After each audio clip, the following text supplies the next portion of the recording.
할렐루야. 하나님께서 오늘 우리에게 이 멋지고 아름다운 귀한 주님의 날을 세우셨습니다. 이 자리에 함께한 여러분 모두를 주님의 이름으로 환영을 드리고 여러분의 삶에 더 멋진 하나님의 역사들을 새로워질 수 있기를 주님의 이름으로 축복합니다. 축복합니다. 우리 앞뒤 좌우를 돌아오면서 서로를 축복합시다. 주님의 이름으로 축복합니다. 앞도 보시고 뒤도 보시고 우리 같이 축복하십시다. 축복하십시다. 감사합니다. 지난 우리 연초서부터 여러분과 함께 감사와 나눔, 그 아름다운 도전이란 제목으로 말씀을 함께 했습니다. 이 말씀을 통해서 또 하나님께서 저에게 또 주셨던 말씀들, 또 저를 사롭혔던 그런 말씀들도 많이 있고요, 또 저 자신도 하나님 앞에서 다시 인생을 세울 수 있는 기회가 되었습니다. 특별히 우리가 같이 보았던 말씀 가운데 신명기 15장 7절 이하를 한번 여러분들이 유의 있게 한번 보시겠습니까?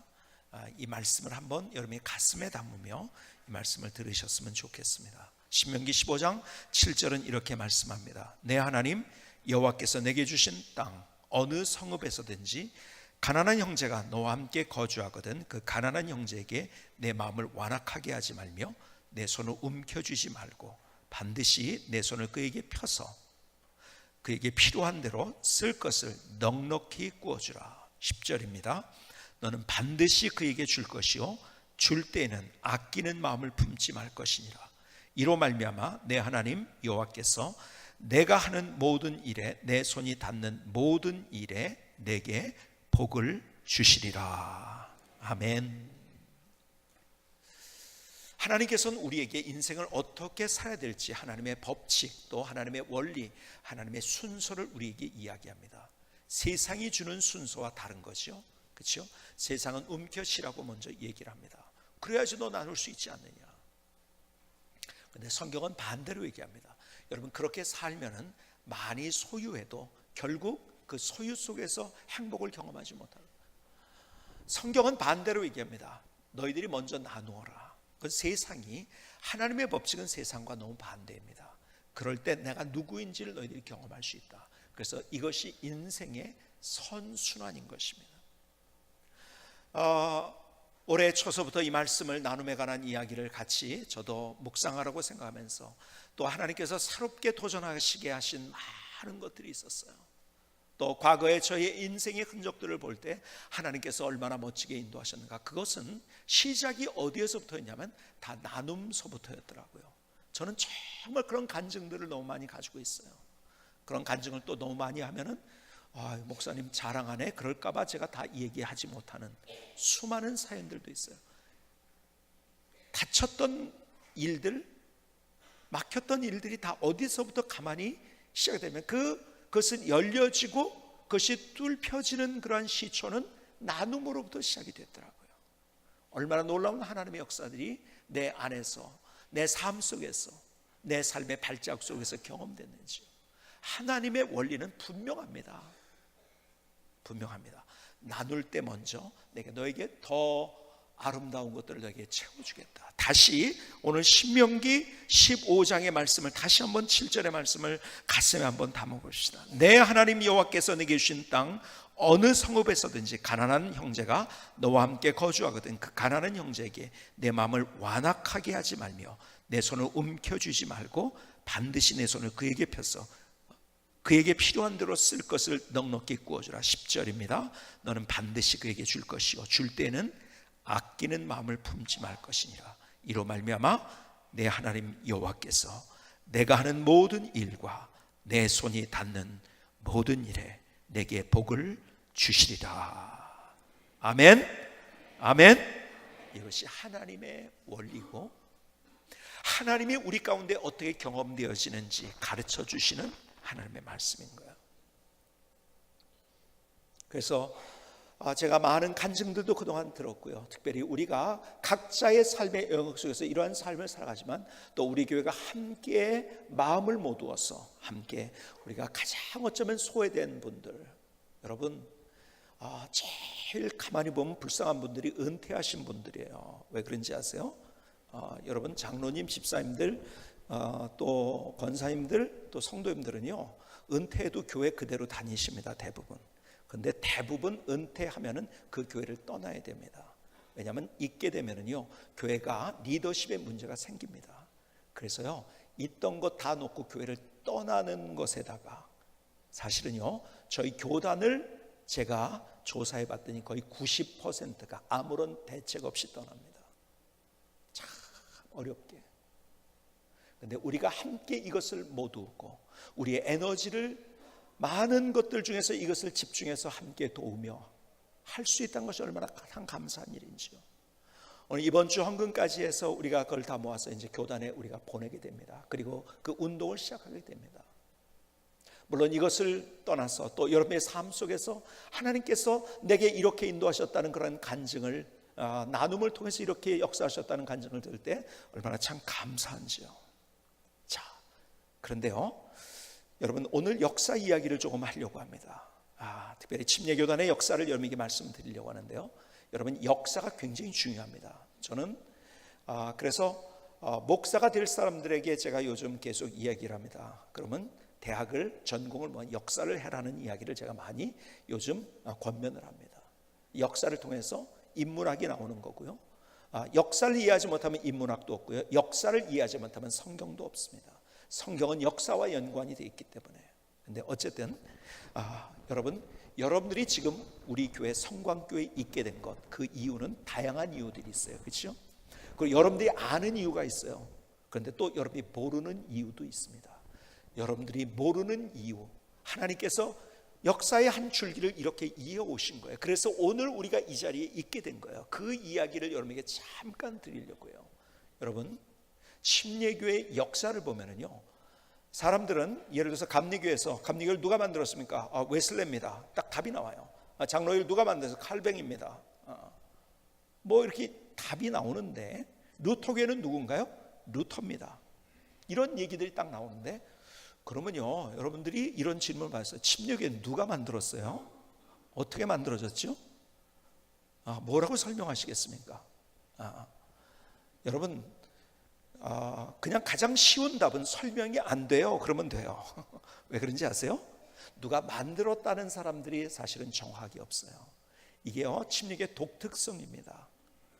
여러분, 침례교회는요, 성경을 읽다 보니까 성경이 번역된 다음에 사람들이 성경을 읽기 시작해서 이게 맞지 않느냐는 무리들이 서로 거기에서 교회가 만들어진 거예요. 그러니까 영국에서 암스테르담에서 처음 생겼지만은 그러나 영국에서 또 미국에서 이것이 각각 만들어진 거예요. 다르게 만들어진 거예요. 그런데 서로 만난 거예요. 이게 독특성입니다. 그러니까는 이 침례교의 역사가 참 재미있는데요, 저는 여러분에게 이 미국 침례교의 역사를 잠깐 말씀을 드리려고 해요. 미국의 침례교회를 만든 사람이라고 한다면 로저 윌리엄스라는 사람입니다. 이 로저 윌리엄스는 어떤 사람이냐? 원래 성공회 목사님이었습니다. 성공회 사제였었죠. 그리고 영국에서 미국으로 건너왔어요. 근데 보니까요, 야, 이거 아니다라는 것 두 가지, 성경적으로 아니다라는 것 두 가지를 생각하게 된 거예요. 그 첫 번째가 뭐냐면, 첫 번째가 이 영국을 중심으로 해서 유럽에서 건너온 사람들이 소위 말해서 아메리칸 인디언들이죠. 인디언들의 땅을 마음대로 점령해 버리는 거예요. 자기 거라고 우기는 거예요. 그러니까 말뚝 박는 사람이 임자라고 했잖아요. 그렇죠? 옛날에 말뚝 박아버리고. 그래서요, 그것에 대해서 반대를 했습니다. 저 인디언들의 땅을 함부로 침입해서 안 된다. 그리고 그 땅을 소유하려면 정당한 대가를 지불하고 그거를 땅을 사야 된다. 이런 얘기를 했어요. 그러니까는 많은 사람들이 뭐 거기에 이제 예수 믿는 사람도 있고 없는 안 믿는 사람도 있었고 하지만은 어쨌든 간에 예수 믿는 사람까지 이거 하나님이 우리에게 주신 축복인데, 그래서 여기를 건너오게 했는데 이거 우리 거야 그렇게 해버리는, 아니다. 그러니까 사람들이 이 로저 윌리엄스의 이야기를 들으면서 어게인스트가 되기 시작한 거예요. 야, 저 사람 웃기는 사람이다. 그런데다가 로저 윌리엄스가 주장한 중요한 또 하나의 원리가 있었어요. 그것은 뭐냐면 교회하고 권력은 나누어져야 된다는 거예요. 정교 분리의 원칙을 얘기했어요. 자, 여러분, 침례교의 독특성이 이겁니다. 근원적 종교개혁이라는 표현을 하기도 하는데요, 우리 침례교회는요, 다른 교단들은 예를 들어서 루터교는요, 권력과 함께 했습니다. 여러분이 역사를 보면요, 누가 도와줘가지고 함께 권력과 같이 가냐면 프레드리히 선제후와 함께, 거기 제후들이 많은 그런 때였잖아요. 뭐 그냥 춘추전국 시대 같은 그런 시대였었죠. 그런데 선제후는 황제를 뽑을 수 있는 권한이 있는 그런 제후, 그러니까 막강한 권한을 가지고 있었던 프레드리 선제후에 의해서 보호를 받으면서 권력과 함께 같이 갔습니다. 칼뱅은 제네바의 시원, 그 당시에 뭐 이렇게 막 이 뭐랄까 봉건 사회 뭐 이런 것들이 그때는 뭐 그 하나로 어쩌면 통일되지 않고 뭐 도시국가 아니면 내가 이만큼 가지고 있는 땅, 이래서 영주들 그다음에 제후들에 의해서 다스리는 그곳. 근데 이 제네바는 시의원들에 의해서 다스려지는 그런 곳에 가서 시의원들, 그 권력들과 함께 갔습니다. 그리고 여러분들이 아시는 찌빙글리도 마찬가지고요. 그리고 영국의 성공이나 아예 수장이 누굽니까? 지금도 수장이 영국 여왕입니다. 교회와 권력이 같이 가는 거예요. 이게 유럽의 교회예요. 근데 그게 아니라고 끊임없이 얘기했던 교단이 바로 침례교회입니다. 그러면은 로마 캐톨릭으로 되돌아가는 것이다. 그래서 권력과 같이 가면 초대교회 이상을 찾아야 되는데 초대교회는 절대 권력과 같이 가지 않았다. 권력과 같이 로마와 같이 갔을 때 교회가 문제가 됐고, 그리고 암흑시대가 온 것이다. 그래서 정교 분리를 끊임없이 주장했거든요. 그러니까 정교 분리를 주장했어요. 로저 윌리엄스가. 그러니까요, 그 식민지 시대에, 그러니까는 이제 미국이 독립하기 전이죠. 그 미국의 교회는 어느 교회였었냐면 대부분이 소위 말해서 Congregational Church라고요, 회중교회였었어요. 그래서 식민지 정부와 그 교회가 같이 가서 아니다, 이거 나누어져야 된다. 권력하고는 나누어져야 된다. 그래야지 좋은 교회가 만들어진다. 그래서 그렇게 했더니 이 로저 윌리엄스를 본국으로 송환해서 감옥에 집어넣어야 된다는 거죠. 이런 사람들이 여기 있으면은 우리 사회를 망치는 사람이다. 그러나 여차여차 해가지고 하여간 로드 아일랜드라는 곳으로 추방을 당하게 됩니다. 그리고 거기에서 그 사람의 뜻을 같이 했던 사람과 함께 교회가 만들어집니다. 최초의 교회가 만들어지죠. 그래서 역사적으로 보면, 제가 이거 강의하면서 그 얘기를 우리 새신자들이 왔을 때 마지막 강의로 제가 이 강의를 해드리는데요, 역사적으로 보면 로드 아일랜드에서 처음으로 그래서 정교 분리의 원칙의 법을 만드는 거죠. 그리고 미국이 독립할 때 소위 말해서 연방정부라고 하죠. 13개의 주가, 지금 50개 주지만은 13개의 주가 처음에 같이 연방정부를 만드는 거죠. 그래서 각 주의 헌법이 있지만은 그 연방정부의 헌법이 있어요. Federal Constitution, 이 연방정부의 헌법이 있는 거죠. 근데 그 헌법을 어디에서 많은 것을 차용했냐면 로드 아일랜드에 있던 법을 차용해서, 여러분, 미국이 건국하면서 세계사의 두 가지 중요한 기여를 했는데, 첫 번째는 지금 말씀드린 것처럼 그 로드 아일랜드 침례교인들이 만든 법을 차용을 해서 정교 분리의 원칙을 만든 세계 최초의 헌법이 만들어졌다는 거예요. 그리고 더 나가서 미국 헌법이 만들어지면서 기여한, 세계사에 기여한 것 중에 하나는 대통령제가 만들어졌다는 거죠. 자, 이렇게 해서 침례교회가 1639년에 만들어진 거예요. 최초의 교회가. 그러면서 교회들이 만들어졌어요. 자, 재미있는 거는요, 다른 교단은 어떤 강력한 사람이 나와서 교단을 만들었기 때문에 교단이 만들어지고 그 다음에 교회가 거기에 세워집니다. 그렇죠? 근데 침례교회는 반대입니다. 교회가 먼저 만들어졌어요. 그리고 나중에 교단이 만들어졌는데, 교단이 무려 최초, 미국을 중심으로 얘기하는 겁니다. 원래 영국에서 먼저 침례교회가 생겼고요. 근데 어쨌든 미국에서 침례교회가 만들어진 지 175년 후에 교단이 만들어졌어요. 왜 그런지에 대해서는 여러 가지 이제 설명할 것이 많기 때문에 그런 설명까지는 여러분에게 드릴 수 없고요. 어쨌든 그게 뭐냐면은, 교단 자체도 교회를 존중했지 어떤 권력이 누르지 않는 구조. 그래서 침례교회 정치 이상을 회중정치라고 이야기를 합니다. 그래서 각 교회들도요, 다른 교단은요 위에서 명령을 합니다. 그런데요, 침례교회는 위에서 명령하는 구조가 없습니다. 개교회를 중시하고 개교회는 또 회중정치의 원리를 따라갑니다. 그래서 미국의 민주주의가 침례교회로 인해서 많이 발전됐다는 그런 얘기를 합니다. 다른 데는요, 뭐 예를 들어서 하이어키, 뭐 권력이 집중돼 가지고 위에서 밑으로 누르는 그런 구조를 가지고 있는데, 침례교회는 그렇지 않은 거죠. 같은 믿음을 가진 사람들이 같이 자연스럽게 연합하는 거예요. 근데 175년, 그냥 1814년이죠. 1814년에 최초의 침략에 이 컨벤션, 그래서 이 뭡니까? 총회가 만들어집니다. 근데 만들어진 이유가 뭔지 아세요? 그 침례교들이 가진 역량을 같이 합해서 시너지를 극대화하기 위해서. 어떤 시너지? 같이 우리가 모아서 돕자, 같이 모아서 선교하자. 이것 때문에 교단이 만들어진 거예요. 다른 교단은 어떤 강력한 사람이 나와가지고서 막 어떤 운동을 일으켜가지고 그 사람에 의해서 만들어진 건데, 이거는 밑에서 풀뿌리 민주주의가 바로 이런 거죠. 밑에서부터 올라와가지고 쭉 올라와서 그 다음에 야, 우리가 이렇게 따로 놀지 말고 같이 신앙을 고백하니까는 같이 우리가 모여서 좋은 일을 하자. 그 좋은 일이 뭐냐면 나누고 선교하는 일이었던 거예요. 그런데 재밌는 거는요, 참 역사 속에 재밌는 이 침례교회 우리의 자랑이 뭐냐면, 다른 교단은 그래서 총회비라고요, 위에서 얼마씩 내, 당신 교회가 사이즈가 어떠니까는 얼마를 내, 이렇게 명령을 합니다.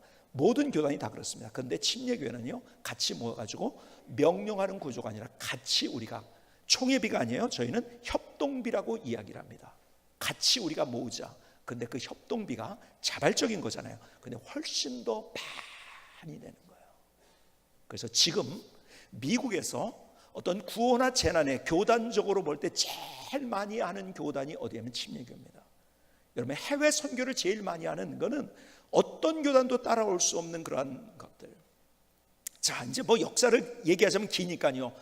미국 남침례가 그러면서 내려오면서 1845년에 만들어졌어요. 우리 한국에 선교가 시작되기 약 한 10년 전에 만들어진 거예요. 최초의 교단입니다. 그때는 어느 교단이 컸냐면 장로교 감리가 컸죠. 그리고 침례교회는요, 그 당시에 교인들이 얼마였었냐? 30만이 조금 넘었습니다. 그리고 우리나라 최초의 선교가 될 때는 교단이 만들어진 지도 얼마 안 됐을 때예요. 그런데 자, 여기까지 와가지고 지금 현재는 그러면 어떻게 됐느냐? 한 140년이 지난 후에 지금 현재는 어떻게 됐느냐? 지금 침례 교인의 숫자가 1600만 명, 미국을 얘기하는 겁니다. 1600만 명. 교회가 한 6만 교회 정도가 됩니다. 침례교회 다음으로 큰 교단이 어디냐면, 미국에서 침례교단이 훨씬 제일 크고요, 그 다음으로 큰 교단이 감리교입니다. 미국에서는 감리교회가 800만 정도입니다. 그러니까는 침례교회 사이즈의 딱 반절입니다. 그리고 장로교회는 더 훨씬 작아서 미국에서 그 감리교회 한 반 이하 정도 될 것 같아요. 그러니까 장로교, 감리교를 다 합쳐도 침례교 사이즈에 뭐 비슷하게 못 따라오죠. 아주 대단한 교단, 그 교단이 됐어요. 그런데 그 교단이 그렇게 될 수 있었던 이유가 뭔지 아세요? 부흥운동이 일어난 거죠. 어떻게 해요? 침례교가 가지고 있는 중요한 정신이 있어요. 뭔지 아세요? 첫 번째는 성경 중심적이라는 거예요. 그렇죠? 그래서 성경을 사랑하고, 여러분들이 이 한국의 뭐 CCC, 내비게이터 아니면은 뭐 제자훈련 이런 프로그램들이 다 들어왔는데요, 이 모든 것의 시발이 어디서 됐는지 아세요? 이 모든 것의 시발이 침례교에서 된 거예요. 그런 성경 공부를 이미 침례교회는 교회에서 하고 있었던 거예요. 뭐 제자 훈련이다, 요즘 우리가 얘기하는, 아니면은 옥하는 목사님이 굉장히 아주 제자 훈련을 많이 하셔가지고 제자 훈련 운동이 일어나고 있는데요, 옥하는 목사님이 어느 교회를 벤치마킹했냐면, 저기에 보면은 미국에 가면 리 워렌 목사님이라고, 새들백 커뮤니티 처치라고 하죠. 그 교회가 침례교회예요. 목적이 이끄는 삶, 그런 책을 쓴 분이죠. 근데 그 분이 거기 있는 것들 다 해서, 그래서 그런 자료들, 제자훈련 자료들, 그러한 시스템 이런 것들을 다 많이 가져온 거예요. 그래서 사실은요, 한국의 장로교에서 모델적인 교회가 됐다, 그 당시에 그걸 얘기할 때 다 침례교회에 있는 것을 다 차용해 온 거예요. 그대로 가져온 거예요. 그러니까 성경 중심적이에요. 그래서 침례교회가 많은 텍사스, 루이지애나, 뭐 사우스캐롤라이나 쭉 해가지고서 이 침례가 많은 지역을 가리켜서 미국 사람들이, 제가 말씀드렸죠, 바이블 벨트라고 부릅니다. 왜냐하면 성경을 사랑하고 성경적이고 성경 공부를 많이 하기 때문에. 잘 아시는 대로 카터 대통령이 주일학교 교사니까 어린아이들을 가르쳤다고 생각하는 분들이 많더라고요. 근데 그게 아니라 작년 선교 공부 그룹이 너무 잘 돼서 작년 선교 공부 주일학교 교사예요. 지금까지도 그 작년부, 지금 나이가 많은데도 그걸 인도하고 있죠. 대통령에서 은퇴한 지 굉장히 오래됐지만 어쨌든 그렇게 성경 중심적인 교회였기 때문에 여러분, 한국 교회가 막 그냥 뭐 제자 훈련이다, 성경 공부다 이런 것들이 다 사실은 침례교회 전통입니다. 그걸 그대로 들여온 거예요. 두 번째는 복음적입니다. 그래서 정말 예수님의 십자가, 정말 하나님의 은혜가 뭔지, 하나님의 사랑이 뭔지를 제대로 가르치는 교단. 다른 데서는 이게 잘못하다 보면 다른 종교와 똑같다 이렇게 해가지고서 가는 경우들도 많이 있어요. 근데 정말 복음적인 그러한 것. 그래서 여러분이 잘 아는 침례교의 대표적인 목사님, 그런데 세계적으로 가장 이분을 칠 때 이 지금 세기에서 가장 하나님께서 사용하신 좋은 목사님을 꼽을 때 빌리그람 목사님을 꼽습니다. 그렇죠? 그 빌리그람 목사님이 침례교 목사님이죠. 그렇죠? 아주 그 복음 전도에 목숨을 거셨잖아요. 그렇죠? 아주 복음적인 교단. 그리고 침례교의 정체성이 뭔지 아세요? 그러면서 내가 가진 것 가지고 나 혼자 이렇게 가지고 어떻게 나누고 베푸느냐, 여기에 목숨을 건 교단이었던 거예요. 그러니까 자발적으로 서로 나누면서. 자, 재미있는 역사를 여러분에게 말씀드렸던 적이 있어요. 침례교회가요, 미국의 경제공황, 1930년대 미국의 경제공황이 왔을 때 미국의 가장 큰, 역사상 가장 큰 위기였었죠. 그때가. 그때 사람들이 실업자가 생기고 교회가 헌금이 없어, 다들 돈을 못 버니까 헌금도 줄어들고 하는데, 미국 침례교회 역사가 독특한 게 뭐냐면 그때 더 많은 선교사를 파송하고 그리고 더 나누는 일에 열정을 다했어요. 여러분, 하나님의 원리대로 그렇게 한 거예요. 정말 기가 막힙니다. 그런데 그랬기 때문에 다 모자랐는데 또 나눴으니까 그래서 거지가 됐느냐? 아니요. 더 놀라운 부흥을 주셨고 더 놀라운 하나님의 역사를, 지금 153개국의 선교사가 들어가 있어요. 6,000명의 선교사들이 있어요. 근데 어떤 선교단체도 따라올 수 없는 IMB, 지난주에 오셨던 제이 랭킹, 이분이 그 IMB의 총재를 하셨던 분인데요. 하여간 정말 기가 막힌. 자, 침례교의 역사를 볼 때 하나님께서 미국에 특별한 부흥을 주셨어요. 그리고 세계 최대의 교단으로 만드셨어요. 그런데 우연히 그렇게 된 게 아니라는 거예요. 성경 중심적이었고 복음 중심적이었고, 세 번째, 어떤 교단보다도 나누고 베푸는 자기 교단, 자기 교회, 우리끼리 잘 먹고 잘 살자가 아니에요. 어떻게 연합해가지고 함께 큰 일을 하느냐. 저는요, 한국 우리 침례교회가 이런 역사들을 다시 부흥시켜야 된다고 저는 믿는 사람이에요. 이 일에 우리가 함께 기도해야 돼요. 여러분이 아시는 대로 참 한국교회가 요즘 참 어떨 때는 얼굴을 오해받는 측면도 있는 거 있지만 사실은 우리가 잘못한 게 많이 있어요. 그래서 흔히들 이런 얘기들 하잖아요. 옛날에는 교회가 사회를 걱정했는데 이제는 사회가 교회를 걱정하는 시대가 됐다. 이 안타까운 시대에 다시 그 정신으로 성경 중심적인, 복음 중심적인, 그리고 내가 얼마나 나누고 베푸느냐 하는 것을 가지고 우리가 함께 손을 잡을 때 다시 이 땅에 하나님께 새로운 부흥의 역사를 일으켜 주시는 거예요. 여러분, 말씀드린 대로 저희 한국의 선교가 될 적만 해도 여러분들 한 얼마 되지 않는 침례교인들이 미국에 있었지만 지금은 가장 큰 교단이 됐어요.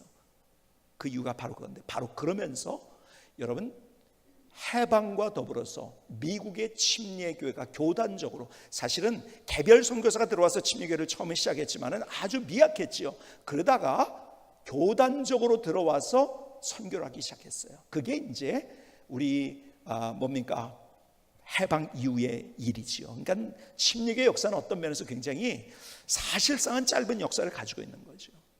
그때 처음에 해방이 된 다음에 우리 한국에 굉장히 괜찮은 목사님이 한 분 계셨어요. 이분이 아버님이 원래 장로교 목사님이고, 그리고 이분의 아버님이 장로 목사님 평양신학교를 나오고, 그런데요, 이분이 아들 중에 하나를 하나님께 드리자 해서 미국으로 유학을 보냈어요. 다른 하나 밑에 아들은 의사로 만나서 샌프란시스코 가서 의사가 됐고, 그 다음에 한 사람은 미국으로 보내가지고 목사가 됐어요. 근데 이분이 침례교회에서 신학을 하게 된 거예요. 밴더빌트라는 대학을 나오고 그 다음에 서든 세미나리에 들어가가지고 그래서 공부를 했는데 1930년대 최초로 침례교 신학교에서 공부한 학생이 됐던 거죠. 한국으로 나왔고 이분이 해방과 더불어 미국에 가가지고 사람들에게 쫓아다니면서 얘기합니다. 한국이 현실이 옳다. 선교사들을 보내달라. 그래서 이분의 노력에 의해서 침례교 교단에서 해외 선교에서 침례교 선교를 하자 해가지고서 한국에 들어오게 된 거예요. 그 우태호 목사님이에요. 그분의 아드님이 누구냐면 우리 교회 우집사님이란 분이 계십니다. 아시는 분은 아시죠? 정말 한국과 미국을 잇는 정말 기가 막힌 그런 일을 하셨던 거죠. 그리고 한국의 선교가 되기 시작한 거예요. 그리고 그것 때문에 오늘 여러분들이 이 자리에 앉아서 예배를 드리게 됐던 거예요. 앞서 말씀드린 대로 여러 가지 사연이 있었어요. 여기까지 여러분들이 오시는 데는 많은 사람들 있었지만 역사의 한 줄기는 바로 이거예요. 그 침례교회가 그렇게 하나님 안에서 정말 자기들의 것을 나누면서 함께하는 교단으로 성장하면서 우리 한국에까지 들어오게 됐고, 그래서 우리가 이러한 자리에서 함께 예배를 드리는 그런 성광의 공동체가 된 거예요.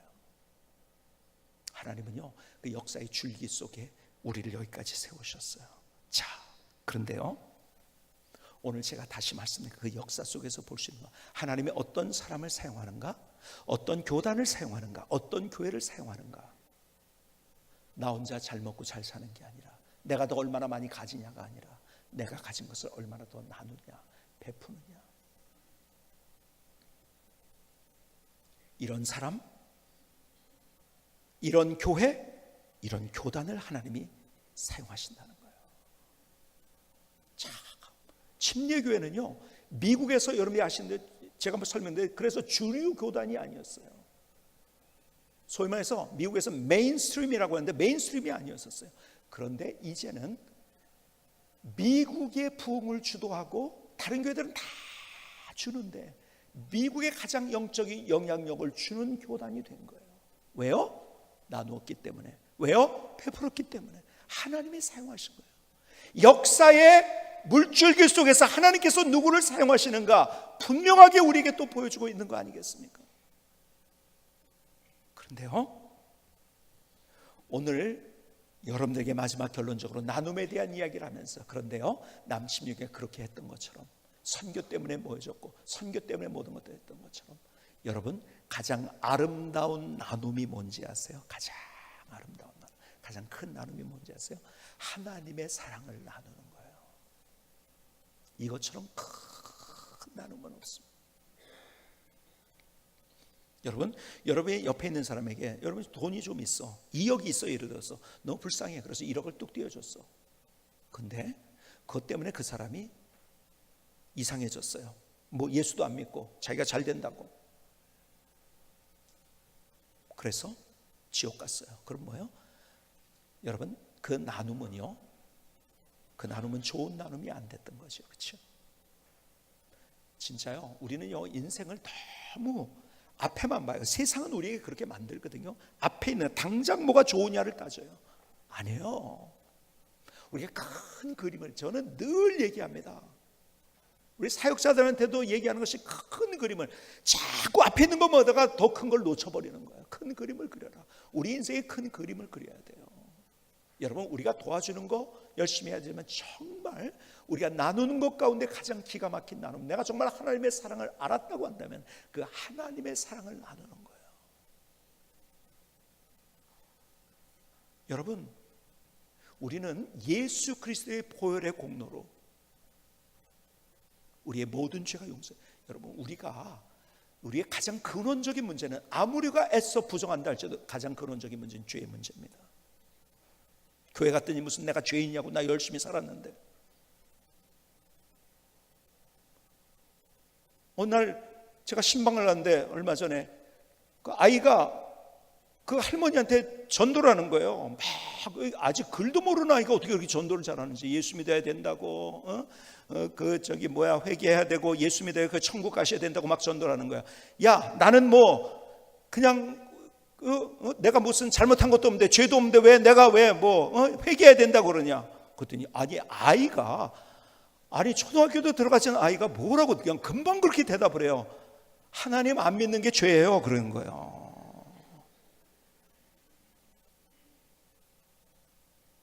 참, 그래서 우리 교회 주일학교 아이들 교육을 너무 잘하는구나. 어떻게 그렇게 아이가 그렇게 할 수 있을까? 참. 근데요, 정말 내가 아무리 나는 좋은 일만 했다가도 여전히 난 죄인이에요. 그 죄의 뿌리가 나의 인생을, 모든 것을 망치게 만들고 결국 멸망에 이르게 하는 거예요. 그 문제를 어떻게 해결합니까? 아무도 해결할 수 없어요. 아무리 공부를 열심히 해도요, 아무리 돈을 많이 벌어도요, 아무리 내가 밤을 새 가지고서 어떤 것들을 고행을 해도요, 그 문제는 해결돼요. 그런데 하나님이 우리를 사랑하셨어요. 십자가의 보혈로 우리의 모든 것들을 다 씻어주시고 용서해 주시고 우리에게 영원한 생명을 주시고 천국을 주셨어요. 하나님의 자녀로 삼으셨어요. 이게 하나님의 사랑이에요. 이것을 우리가 나눌 수 있어야죠. 가장 귀한 것, 우리의 인생에 나눌 수 있는 것이 있다면 가장 귀한 것, 그거 아니겠습니까? 내가 부모님께 정말 아무것도 못 드린다 할지라도 그분에게 영생을 선물로 드릴 수 있다고 한다면 그것처럼 귀한 것이 어디 있습니까? 여러분, 우리에게 가장 아름다운 나눔, 가장 큰 나눔은 바로 하나님의 사랑을 나누는 거예요. 세상은요, 계속해서 무엇을 강요하는지 아세요? 제가 얘기했잖아요. 저는 그냥 이걸 여러분에게 계속 말씀, 진화론적인 것, 유물사관을 우리에게, 너 그냥 육체뿐이야, 죽으면 끝이야. 세상은 뭘 얘기하는지 아세요? 허무주의를 얘기합니다. 나도 모르는 사이에 내가 애써 그것을 허무주의에서 벗어나려고 당장 재밌는 거, 즐거운 걸 사람이 쫓아가고 있는 거예요. 당장 좋은 거 먹으면은 당장 괜찮은 거 가니까 좋은 걸 먹고 게임을 하고 뭘 하고 중독에 빠지고. 왜요? 인생이 얼마나 허무한 건데요. 죽으면 끝인데요. 나는 물질일 뿐인데요. 적자 생존의 원리에서 나는 1등 안 하면은요, 다 인생 망친 건데요. 세상은 우리를 그렇게 강요하고 있어요. 그래서 사람들이 허무하게 살아가요. 자기들이 가는 길이 어디인지를 모르고 있어요. 하나님의 사랑이 뭔지를 모르고 있어요. 왜 사는지를 모르고 있고 무엇을 해야 될지 모르고 있고 비교하며 경쟁하면서 피곤해하고 힘들어하고 절망하고 그 안에 있는 공허는 얼마나 큰지요. 하나님의 사랑을 모르지. 여러분, 떡을 주는 것도 중요하지만 돈을 주는 것도 중요하지만 가장 중요한 것, 그들의 영혼이 살 수 있도록 하나님의 사랑을 전해줄 수 있는 것, 그것이 가장 큰 아름다운 나눔이 아니겠습니까? 가장 귀한 나눔이 아니겠습니까? 근데요, 왜 그걸 못하는지 아세요? 나도 세상에 빨려 들어가고 있으니까. 세상 사람들이 그렇게 하니까 나도 모르게 빨려 들어가고, 가만히 있어, 이거 맛있는 거 먹어야지, 뭐 해야지 막 하다 바쁘게 막 와요. 그래야지 세상 사람들 쫓아가는 것 같은가? 아니요, 우리는 다른 인생을 사는 사람이에요. 말씀드렸다시피 우리는 돌아갈 집이 없는 노숙자들이 아니에요. 이리저리 헤매는 인생이 아니에요. 우리는 돌아갈 본향이 있는 여행객이에요. 우리는 돌아갈 본향이 있는 소풍을 하고 있는 자들이에요. 집으로 돌아갈. 여러분, 인생을 다시 크게 그립시다. 하나님이 누구신지, 하나님의 사랑이 뭔지, 내 인생이 뭔지 이걸 그리지 못하면요, 진화론적인 사고에 빠져가지고서 그냥 쫓아가고 당장 그거 맛있는 거 먹어야지 행복하니까 그걸 어떻게 포기 못하는 거야. 여러분, 그거 해야지 내가 외로움을 면할 수 있으니까 그거 포기 못하는 거야. 그러다 중독에 걸려버리는 거예요. 이런 세상을 향해서 우리가 줄 수 있는 가장 강력한 나눔, 그것은 하나님의 사랑을 나누는 거예요. 정말 내가 하나님의 사랑을 안다면 어디 가서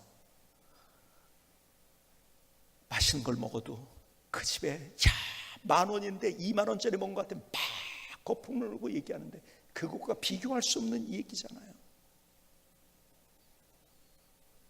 근데 그것을 우리가 멈춰선 채 있다는 거예요. 하나님이 안타까워요. 가장 큰 나눔은 하나님의 사랑을 나눌 줄 아는 거예요. 그런데 오늘 본문은 우리에게 이렇게 얘기합니다. 사도행전 1장 8절, 오직 성령이 너에게 임하시면 너희가 권능을 받고 예루살렘과 온 유다와 사마리아와 땅끝까지 이르러 내 증인이 되리라 하시니라. 내 증인 되라는 거, 하나님의 사랑을 증거하라는 거죠. 그걸 너희들이 경험했으니까. 근데 증인이란 말의 뜻은 말티스라는 말이, 말티스, 이게 헬라어입니다. 근데 여기에서 마티어라는 뭡니까? 순교자라는 말이 나왔어요. 우리가 그 말씀을 증거하는데 정말 목숨 걸고 생명 걸고 그것을 전하는 사람이 되어야 된다는 거예요. 하나님이 얼마나 기뻐하실까요? 하나님의 마음은 잃어버린 자에게 있어요. 99마리가 여기 있지만 한 마리를 찾아 나선 주님의 마음, 우리가 그 마음을 우리의 가슴에 담을 수 있을 때, 그래서 하나님이 마음이 있는 곳에 우리가 있을 때 하나님의 역사가 뭔지를 우리가 경험하는 거잖아요. 그렇죠? 그런데 보세요. 그렇다면 누구에게 우리가 그 복음을 나누고 하나님의 사랑을 나눠야 될까? 사도행전 1장 8절을 다시 볼까? 이렇게 말씀합니다. 오직 성령이 너에게 임하시면 너희가 권능을 받고 예루살렘과 온 유다와 사마리아 땅까지가 내 증인이 되리라 하시니라. 어디서부터? 예루살렘, 너희 가장 가까운 데부터. 성경의 이야기예요. 가까운 데부터.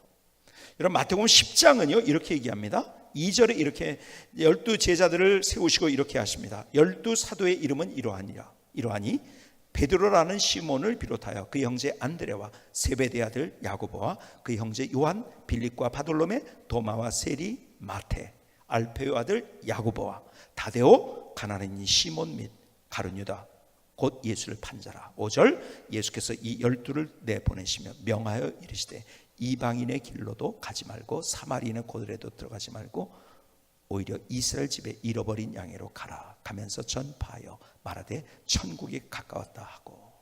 주님께서 우리에게 먼저 명령한 게 뭐냐면 가까운 데서부터 하라는 거예요. 가까운 데. 누가 떠오르십니까? 가까운 데. 아직도 주님의 사랑을 모르는지. 여러분, 지금 우리가 보기에는 겉으로 똑같아요. 열처녀의 비유가 있잖아요. 그렇죠? 열처녀의 비유 잘 아시죠? 몇 명은 졸고 몇 명은 안 졸았다고 했죠? 마태복음 25장에. 우리 교인들은 이제 다 아니까, 그렇죠? 다 졸며 잘세, 다 졸고 다 잤어요. 똑같았어요, 겉보기가. 여러분, 미련한 천 자고 그 다음에 슬기로운 천이 안 자고 이게 아니었어요. 성경에 보니까 다 졸며 잘세. 겉으로 보기엔 모든 거, 옷 입은 거, 자는 거, 가지고 있는 거 다 똑같았어요. 근데 뭐예요? 한 사람은, 한 종류의 사람은 뭐예요? 그냥 거기에서 그대로 있는 것이라 준비한 자들이었어요. 뭘 준비했어요? 기름을 준비했어요. 뭡니까? 내일을 생각할 줄 아는 것. 인생의 그림을 더 크게 본 거예요. 한 사람은 그냥 거기서 그것만 하고 있었던 거예요. 결국 어떻게 됐습니까? 주님이 오셨을 때 인생의 마지막에 한 종류의 사람은 멸망당하고 한 종류의 사람은 천국의 행복을 경험하고, 똑같은 것 같지만요 마침내 달라집니다. 아직도 내 주변에 나와 같이 살고 있는 가족들 중에서도 예수 그리스도 알지 못하면서 똑같이 밥 먹는 것 같아요. 그러나 인생의 결론은 다릅니다. 여러분, 그들에게 주님의 복음을 증거해야 돼요. 더 나가서 오늘 사도행전 1장 8절은 이렇게 얘기합니다. 다시 보실까요? 오직 성령이 너에게 임하시면 너희가 권능을 받고 예루살렘과 온 유대와 사마리아와 땅끝까지 이르러 내 증인이 되리라 하시니라. 어디까지요? 땅끝. 땅끝은 가장 먼 곳이에요. 지난주에 우리 제리 랭킹 목사님께서 말씀하신 것처럼 unreached people, 아직도 주님의 복음의 소식을 듣지 못하는 수많은 종족들이 있어요. 아직도. 그렇죠? 그게 땅끝입니다. 그런데 그 안에 담겨진 또 하나의 뜻이 있어요. 땅끝은 가장 먼 곳이에요. 그렇죠? 그런데요, 지리적으로 멀 뿐만 아니라 나와 감정적으로 먼 사람이 있어요. 그렇죠? 이 사람은 어떤 사람보다 나보다 멀리 있어요. 아니 오히려 아프리카에 있는 사람이 왔을 때 맛있는 거 줄 수 있는데 이 사람에게 맛있는 걸 줘? 말도 안 되는 거지. 나하고 감정적으로 가장 멀리 있는 사람, 그 사람을 우리는 뭐라고 부르죠? 원수라고 부릅니다. 원수. 그렇죠? 가장 멀리 있는 그 사람, 그 사람에게까지도 주님의 복음을 증거해야 되는 거예요. 여러분, 하나님은 우리의 인생의 역전의 드라마를 보여주시길 원하세요. 근데 보세요, 여러분, 그 사람을 계속 내가 미워하는 상황 가운데 감정적 거리를 두고 있으면 불행한 건 누군지 아세요? 나예요. 그렇죠? 인생 행복하지 않아요. 기쁘지 않아요. 왜? 나한테 미워하는 마음이 있으면요, 원수 맺는 마음이 있으면 늘 불편합니다. 그런데요, 그 사람들에게 복음을 전하라는 거야. 제가 전에 제 이야기를 드린 적이 있죠. 제 고등학교 때 제 동기 중에 하나가 저를 그렇게 아이가 못 살게 굴었던 친구, 싸움을 제일 잘하는 친구예요. 이 친구가 우리 아버님이 목사님인 걸 어떻게 알고서 저한테 계속 도전을 합니다. 저를 놀립니다. 야, 니네 아버지 목사라면서 우리 아버지 중인데 나랑 싸울래? 계속 저에게 막 꼭 이럴 때는요, 옆에 누가 있을 때 그렇게 해요. 재밌나 봐요. 저렇게 아주 세상에 너무너무 힘들은데 그래서 싸우자 그러면 어떻게 돼요? 그래, 한판 붙자. 어디 학교 파한 다음에 그러면 이제 병원에 누워있는 신세가 되겠죠. 그렇죠? 이러지도 못하고 저러죠. 속으로 뭘만 생각했다고요? 속으로 이 생각만 했어요. 스님도 아들을 낳는구나. 근데 어느 날 그 친구를 해서 기도하게 만드신 거예요, 하나님께서. 결론이 어떻게 됐어요? 그 친구가 예수 믿었는데요, 기가 막힌, 그날은 저는 잊지를 못합니다. 그 친구가 같이 손잡고 예수 믿겠다고 기도했던 그날, 짜장면 집에서. 근데 그 친구가요, 저의 뭐가 됐어요? 왼수가 가장 가까운, 아니 나를 제일 도와주는 친구, 저의 보디가드가 됐어요. 이게 인생의 행복이에요. 여러분, 제일 불행한 사람 누군지 아세요? 너 나한테 배신했어? 나를 그렇게 힘들게 했어? 너 알았어. 그리고 그 사람을 원수 맺는 삶으로 사는 사람, 이 사람 행복할 수 있을까요?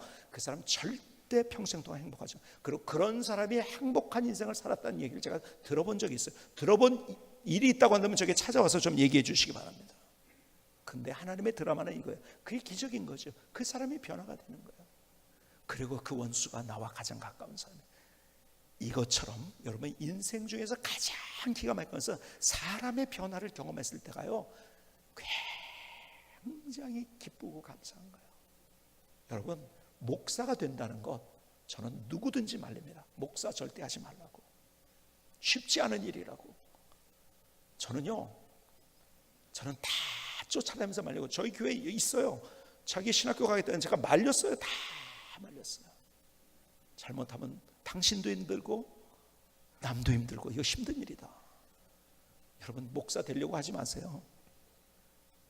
정말 힘들어요. 그런데 하나님께서 왜 목사를 하게 하는지 아세요?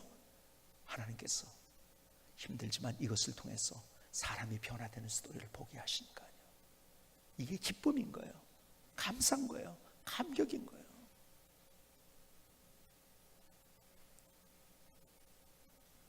여러분, 하나님께서 우리에게 하나님의 사랑을 전하는데 그냥 앞에 있는 그 사람이 아니라 어쩌면은 심리적으로, 감정적으로 가장 먼저 하는 그 사람에게 누가 떠올리게 하는 거룩한 부담감을 너에게 주신 어떤 분이 있습니까? 그 사람들을 주님께로 인도해야 돼요. 여러분, 제일 전도하기 쉬운 사람이 누군지 아세요? 이 사람 절대 예수 안 믿을 것 같은 사람이 있죠? 그 사람이 제일 빨리 믿습니다. 여러분 경험 많이 하죠. 그런 얘기들 많이 하잖아요. 그렇죠? 저도 많이 경험하니까. 금방 믿을 것 같은 사람 평생 안 믿어요. 하여간 그 대표적인 종류의 사람들이 있다고 하는 충청도 사람들이요. 가야지요. 갈게요. 제가 충청도에서 안다고요. 그리고 안 와요. 금방 예수 믿으니까 안 돼요. 근데요, 안 될 것 같은 사람이 갑자기, 저희 교회 그런 간증 많습니다. 저한테 와가지고 어쩌면 심리적으로, 감정적으로 가장 멀리 있는 그 사람, 어쩌면 하나님께서 이 거룩한 부담감을 주시는지 모르겠어요. 그들을 주님께로 인도하는 거예요.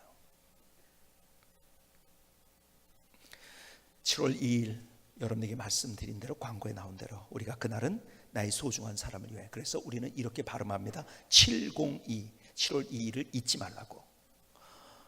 근데 꼭 이런 날 안 오시는 분이 가끔 계시다고. 여행 계획을 잡든지 무슨 어디 간다고 702는 꼭 오셔야 됩니다. 근데 혼자 오시지 마시고 누군가와 함께 해야 됩니다. 어떻게? 하나님의 사랑을 하는, 나의 소중한 사람을 위하여. 여러분이 누누이 제가 강조했지만, 저희가 어떤 전도하는 날을 같이 했을 때 그 사람들 마치 이렇게 되면 안 돼요. 그 사람들에게 마치 뭐요? 어떤 회사의 실적 때문에 그렇게 그 사람을 오게 하는 게 아니에요. 여러분, 그 사람을 존중하기 때문에, 그 사람을 사랑하기 때문에, 그 사람이 소중하기 때문에 여러분 지금부터 7월 2일까지 그걸 여러분이 보여주셔야 됩니다. 그걸 보여주셔야 돼요. 그리고 그들을 주님께로 인도하는 거예요. 그래서 그런 대상자들이 여러분이 떠오르면 한번 지금 적어보실 수 있기를 바랍니다. 여기에 여러분의 성명과 그 다음에 그 대상자들을 이렇게 찍게 되어 있습니다. 위에는 제출하는 거고 밑에는 여러분 갖고 있는 기도하라고요.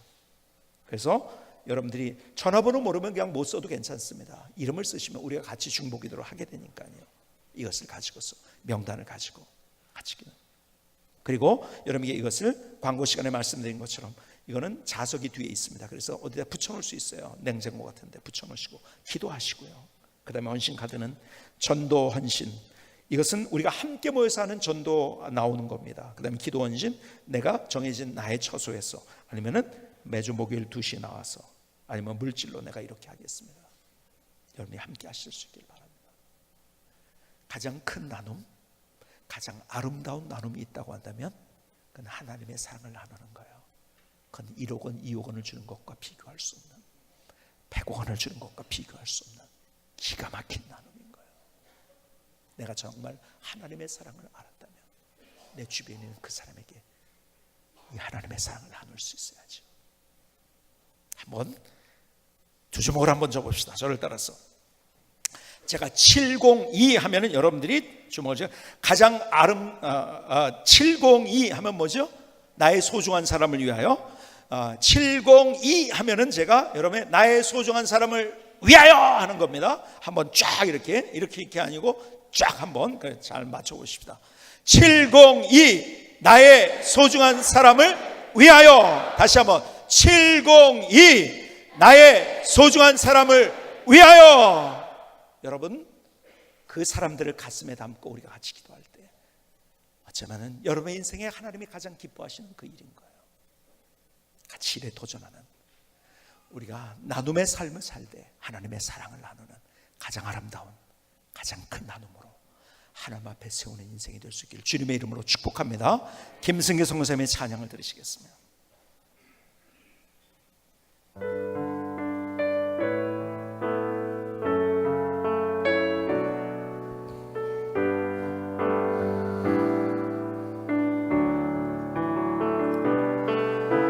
성령이 너희에게 임하시면